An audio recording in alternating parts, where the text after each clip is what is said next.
Once again, let me welcome you to this channel. Thank you for watching. Thank you for being part of this, and thank you for following our lessons. I challenge you to tap on the subscribe button. Please subscribe to this YouTube channel so that you can get more notifications in case of any video posted. I told you we have series of videos which are going to be posted here in the sequence, so one after the other. So endeavor not to miss any of them. Please follow them one by one. If you missed the first lesson, go back and first watch the first lesson before you watch the second lesson. That will help in the flow of this topic. I still remain Alira Daniel. I'm a teacher of physics and mathematics at both levels or an A level. Today we are going to be discussing resultant force. Okay? We are discussing resultant force. Maybe before we talk about resultant force, you can remind ourselves about the previous lesson. We saw forces and the type of forces. We said a force is any push or a pull that changes body state of rest or uniform motion in a straight line. Oh. A push or a pull that changes a body state of rest or uniform motion in a straight line is what we call to be a force. We looked at types of forces. We saw gravitational force, we saw centripetal force, we saw frictional force, we saw upthrust force, we saw compressional force, we saw tensional force, we saw all those types of forces. Even viscous drag, we also saw it as a type of force. So we found out that if a force acts on a body, then it has an effect on that body. We saw the effects of forces on a body. So if we have a force acting on a body, one, it may change the direction of the body. If the body was moving in a straight line, it changes its direction. Two, it may deform a body. It may change the shape of the body, deforming it. Three, if the body was at rest, it may make a body to move. Four, if a body was in motion, it may make a body to what? To stop moving. So those are some of the effects of forces. So if we have forces acting on a body, let's say we have several forces. We have force 1, force 2, force 3, force 4. We have these four forces acting on the body. Then the effect is much greater than the effect of only one force. So this force would break the body. If these forces would break the body in 1 second, because they're all pulling, going in this direction, then that means that there is also a single force. There is always a single force which has the same effect which these four forces are having on this body. Let me come again. If we have numbers of forces, multiple forces acting on a body, then the effect is going to be realized.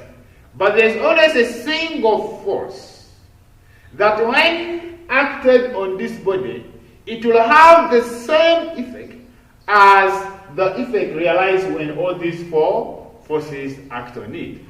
I normally say that you save energy. Why do you put very many forces when we have only one force that can do that? It's like if we are going to cook in the kitchen, we have like 3 ladies who are going to cook, and the sauce and the food together will get ready by 2 p.m. Why don't we get only one lady who can cook and brings food out at still the same time? It's like we are wasting the other 3 ladies. If 3 people can dig a piece of land in let's say in 2 hours, and there's this one person who can dig the same piece of land in 2 hours, then why don't we go by this one person who can dig the same piece of land in 2 hours? It's better so that you can take the other theory somewhere so that we save the human resource. So this is what is taking place here. There is always a single force which can do the same thing as these four forces would have done on this body. And so that single force is called to be the resultant force. Hope you get my explanation well. So by definition, we say resultant force is a single force. Is a single force which has the same effect. A single force which has the same effect as two or more forces acting on a body. Let me say the body. So a single force that has the same effect as two or more forces acting on the body. That is what called to be a resultant force. So there is always this single force which will have the same effect on this body, just like how two or more forces would cause that same stuff on that same body. It's called to be a resultant force. Oh my God. Please, we said that force is a vector quantity. It has both magnitude and what? And direction. And so, resultant force is also a vector quantity. It will have both magnitude and direction. Let's look at some of the ways of getting the resultant force.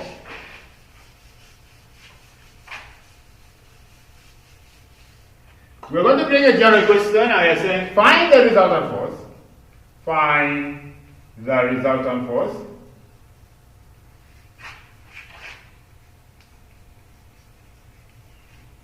In each of the following. Find the resultant force in each of the following. Good. Let's say part A.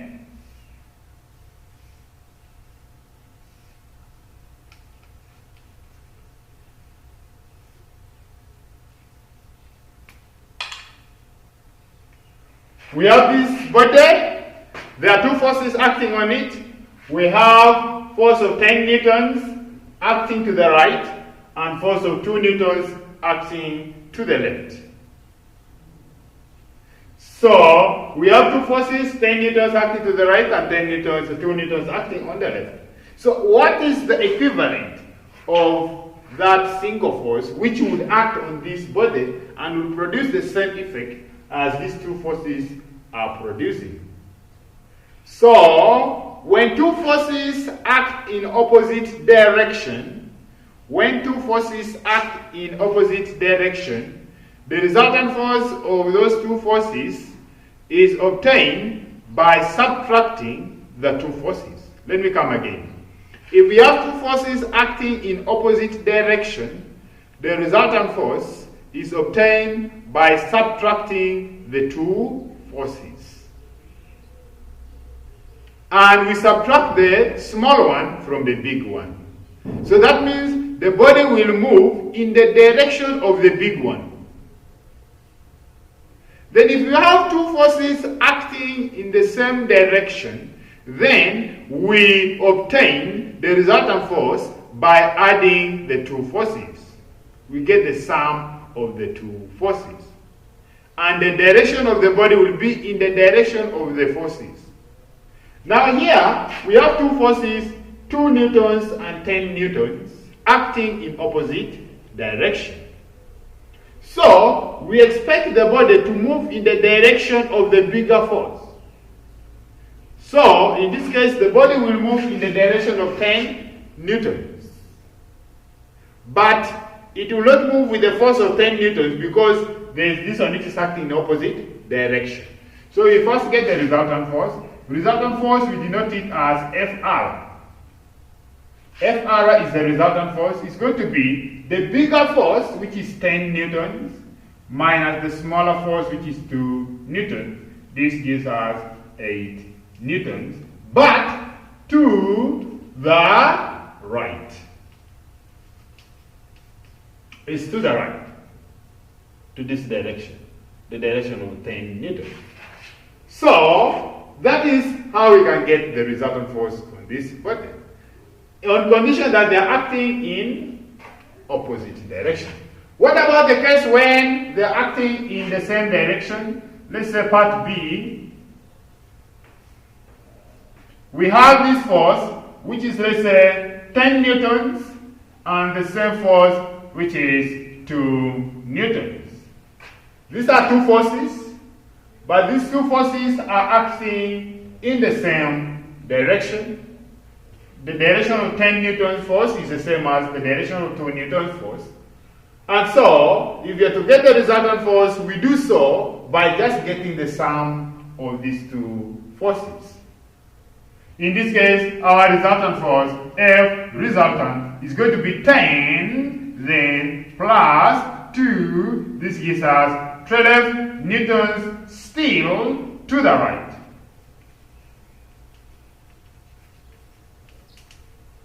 So this is the resultant force on acting on this body.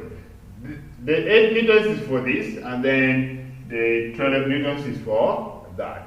So we have to be mindful about the direction of the force which is acting on this body.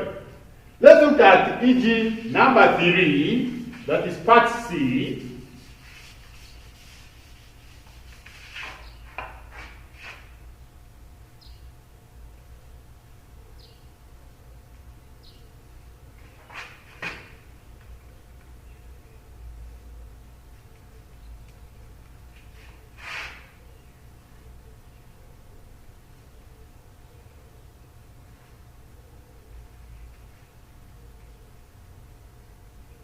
Still, the question says, find the resultant force in each of the following cases.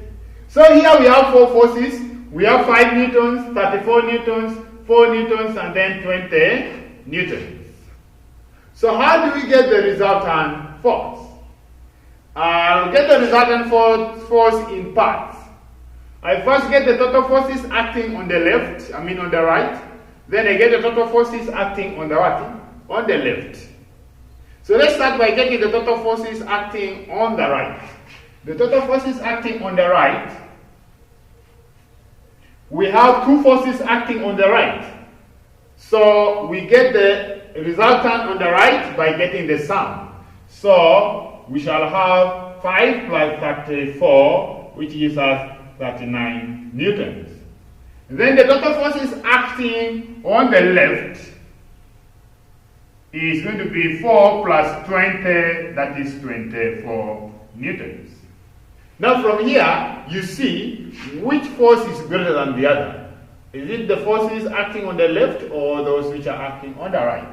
When you see those acting on the right, the force acting on the right is greater than the force acting on the what? On the left.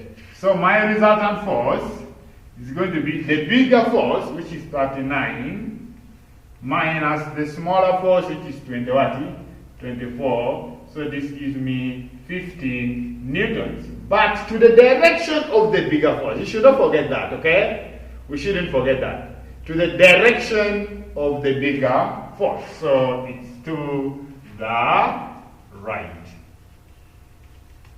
So that will be the resultant force for this. Good. Let's see more examples under this.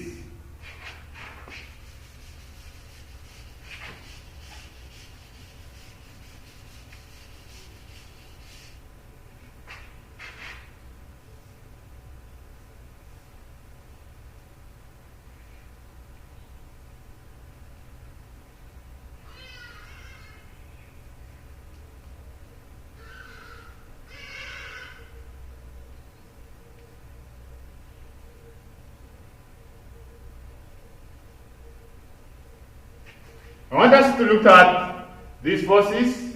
There are 4 forces acting on this body. We have 7 Newton force. It is acting upwards. Please, the direction is indicated by the arrow. We have 8 Newton force acting also upwards. We have 4 Newton force acting downwards. I want you to check this. This is 5 Newton force, but it's also acting what? Upwards. So the question is, how many forces are acting upwards? We have 1, we have 2, we have 3. So there are 3 forces which are acting upwards. So I can redraw the body, then I indicate the total forces acting upwards. The total forces which are acting upwards, we have 7 plus 8 plus 5. So 7 plus 8, that is 15. 15 plus 5, that is 20. So we shall have 20 newtons upward. Then the forces which are acting downward, we have only 4 newtons. So we have 4 newtons. So you can see that the upward forces are greater than the downward forces. That means if the body is going to move, it will move upwards. So the resultant force, R, is going to be the upward forces, which is 20, minus the downward forces, which is 4. So we get 16 newtons, then upwards. So this is how we can get the resultant force. It's as simple as that. There's nothing big here for sure. Good. So in this case, allow me move to resultant force when these forces are acting at right angles.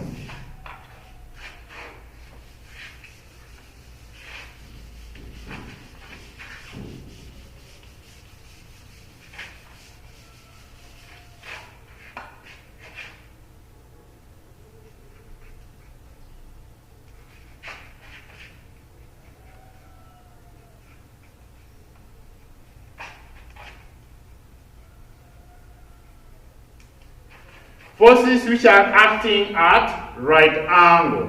When we talk about forces which are acting at right angle, it means that they're acting perpendicular to each other.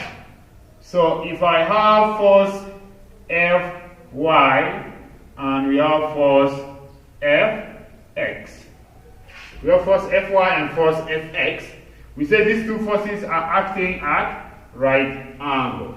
So to get the resultant force, which is F what?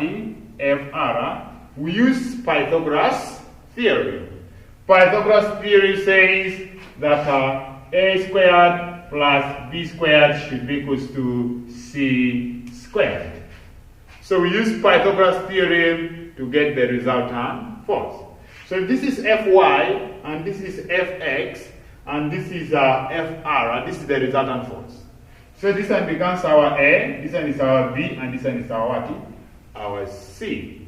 So if Fy is our B, Fx is our A, that means that A is going to be Fx squared plus B, which is Fy squared, should be equal to C, which is Fr squared. So we make Fr the subject of the formula by taking the square root on both sides. So you take the square root on both sides, you shall have Fr to be equal to square root of Fx squared plus Fy squared. In this way, we will be in position to get the resultant force Fr. Good. So you need to know the horizontal forces, you need to know the total upward forces or downward forces. What is important here? Know the horizontal forces, you know the vertical forces. You get the total of horizontal forces, the total of vertical forces, you'll be in position to get the resultant force using Pythagoras theorem. Let's look at e.g. number 1.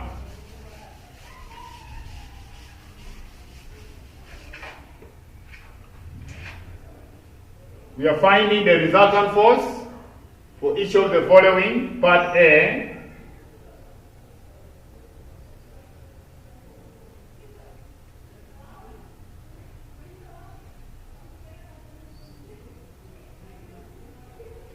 We have this. We have part A, 3 newtons, and then 4 newtons. So when you look at this, these are two forces which are acting at right angle. They're acting at right angle. So I pick and redraw. If they're acting at right angle, then I put here 90 degrees. Then I get the horizontal forces. The total horizontal forces here we have 3 newtons. Then the vertical forces here we have 4 newtons. And so we are looking for the resultant the resultant force Fr. So we use Pythagoras theorem. We say from a squared plus b squared equals to c squared. Our a is 3, so you say 3 squared, plus our b is 4, so you say 4 squared, should be equals to our c is Fr, so you say Fr squared. 3 squared is 9, this is 9, plus 4 squared, which is 16, should be equals to Fr squared. 9 plus 16, that is 25, should be equals to Fr squared. We take the square root on both sides. So you take the square root here, we take the square root there. So Fr is just 5 newtons. So this would be the magnitude of the resultant force. It is 5 newtons. It's just as simple as that. There's nothing big here, okay? So once you're faced with such a challenge, make sure you chew without any problem. Good. Let's look at EG number 2, still for forces which are acting at right angle.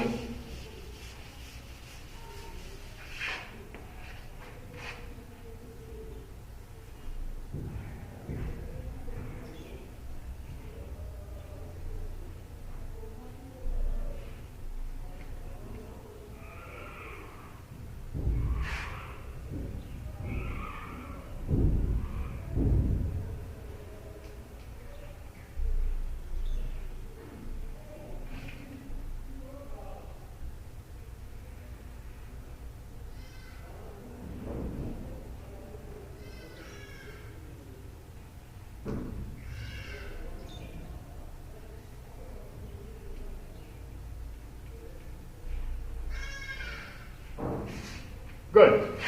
I want us to look at this. We have 4 forces which are acting on the same body.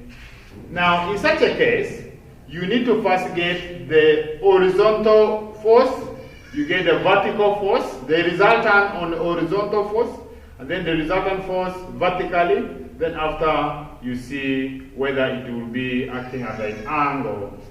So, we first say horizontally as part of our solution. When you see horizontally, you see that this force is greater than this force. Horizontally, there are 2 forces acting horizontally. There is this 17 newtons and then there is this 4 newtons acting in opposite direction. And because this is greater than this, the resultant force will be in this direction. Because 17 is greater than what? 4. So, we first get the horizontal component, which is going to be 17 minus 4. In this direction, so I draw my arrow, then I indicate that direction. It is going to be 17 minus 4, which is 13 newtons. And then, vertically, when you see vertically, this force is greater than this force. And so it will act upward. So I come and draw from this same point. It is acting upwards. This force is greater than this one, so it will act upward. So the upward force will be 13 minus 1, which is 12 newtons. Then from there, I get the resultant what? The resultant force, Fr. So I use Pythagoras theorem. I say a squared plus b squared should be equal to c squared. So we say a squared plus b squared should be equal to c squared. That means that 13 squared plus 12 squared should be equal to c squared, which is going to be fr squared.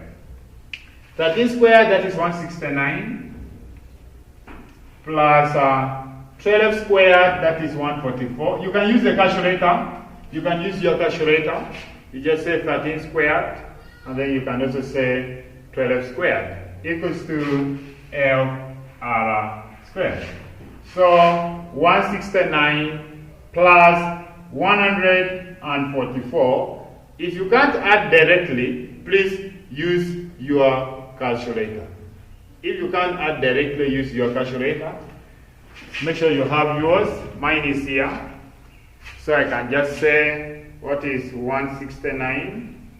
169 plus 144. You can see I have 313 on my calculator. So you put 313 equals to fr squared. Then you take the square root. When you take the square root, you take the square root on both sides. You take the square root on both sides. So fr is going to be the square root of 313. So you say square root of 313.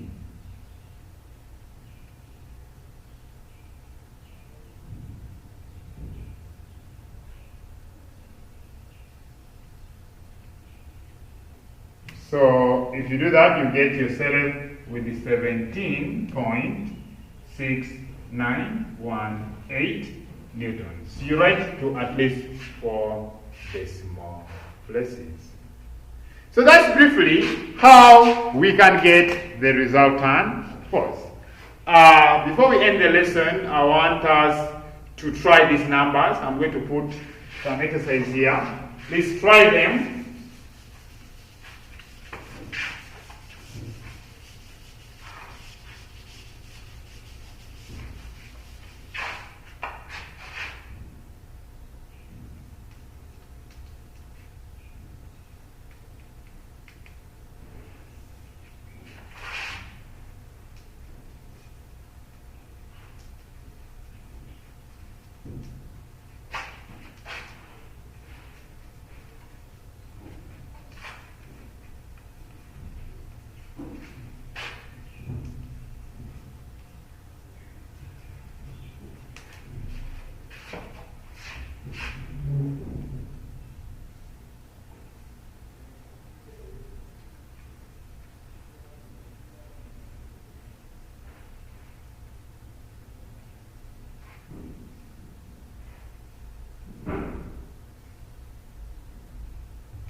So these are the numbers which I want you to try.